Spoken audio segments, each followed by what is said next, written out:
Hello, I'm Fred Forche, founder of Bitcentral. Welcome to the Founders Table, where we're going to discover what it means to be a founder.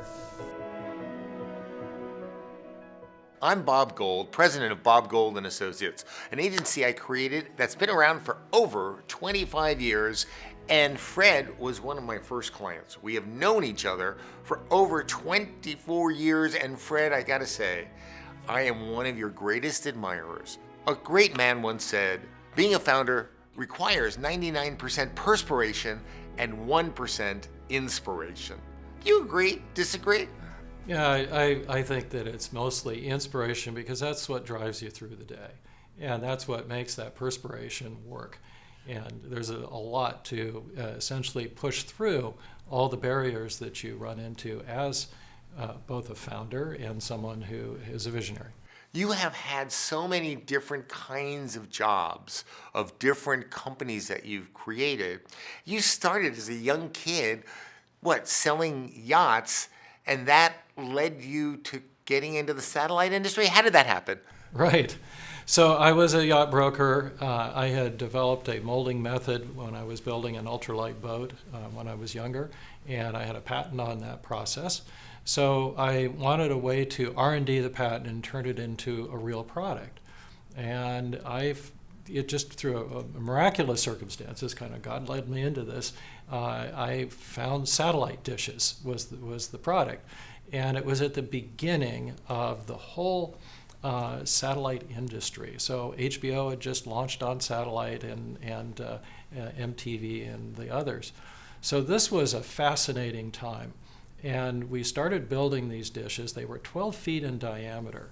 And we were very successful at doing it because we had a premise that we wanted to do very high quality, that we wanted to also serve the cable industry with these, the private cable industry, and then for some high-end consumers. So it was a very different time. Satellite signals were not scrambled as they later became. Right. And so anyone could put up a dish in their backyard and receive HBO, CNN, and loads of other channels basically for free. There was an incentive to do that. In the early days, that's the way it was. Yeah, and however, the equipment was a little expensive. You know, putting up a 12-foot dish, buying the electronics necessary to do that was definitely an investment. But it took off. It was completely off and running, and in fact, it was like this for a few years. You had a very successful business. It was called Mirrorlight, wasn't it? Right. Because it was a light material that was like a concave mirror to receive the signals. Right. So in the early days, we really focused on the commercial market, and what that was is cable companies, because they needed a dish that had enough strength to have a very clear signal, and that was reliable and would stand up to winds and weather and all those things. So we focused on that. Then we got into what they call private cable, and that was apartment houses and hotels and other things that had a smaller group of subscribers, but nonetheless they were subscribing. Right. And so that took us into about 1985. And I think in 1986 is when HBO scrambled their signal, and we thought, well, all our customers are paying for it. That doesn't really matter. But they now had to buy descramblers instead of buying new dishes, and that really did impact our business. So you went from very successful to suddenly screech breaks. Was that your first time that you experienced a grinding halt to a business and its monthly cash flow? Absolutely, because at that time I was pretty young. This was my first business. Everything was going great. It just seemed like everything was up. And then all of a sudden, the bottom dropped out of the market, but also the interest rates were 18% at the time. That's right. And we'd just taken on a new loan, and things were pretty tough, so we had to reorganize. And that was actually a good thing, because at that time, we were in the process of building all these dishes and had all the factory that made the fiberglass reflectors, but it wasn't really a great business when you think about a small company doing that. So what we did is we farmed out all the production to the world's largest fiberglass company. And the employees that I had at the time all went to that company. And it worked out much better because they had the scale, they had all the systems in place. But you also expanded internationally.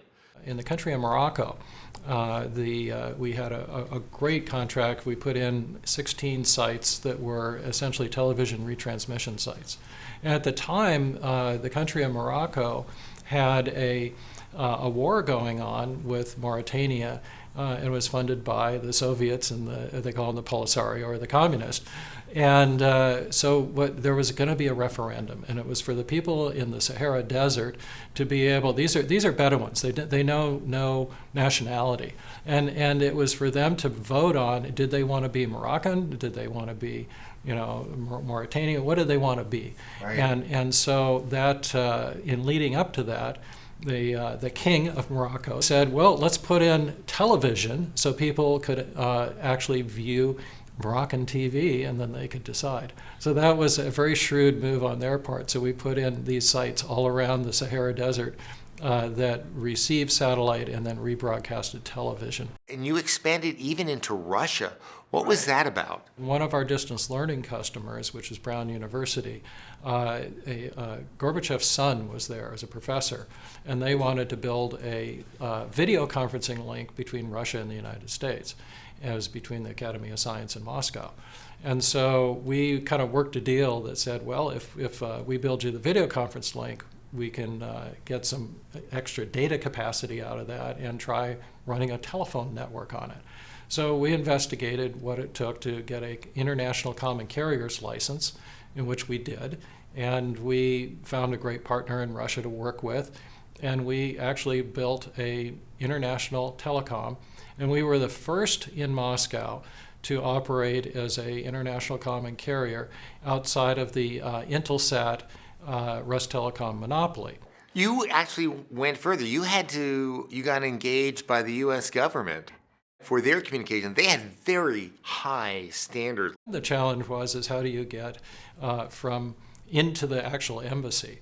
The KGB controlled everything, and it just was almost impossible.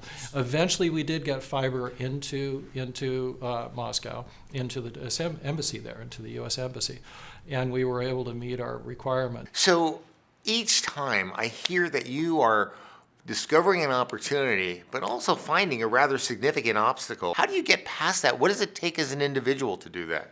Well, that was just the beginning with the KGB, because at the same time in Moscow, this was in 1993 in October, there was a coup. And the coup d'etat was against Yeltsin, Boris Yeltsin, who was Right. the president. And this is when they were shooting it up, and they had the classic scene of the tank on the bridge is shooting into the White House.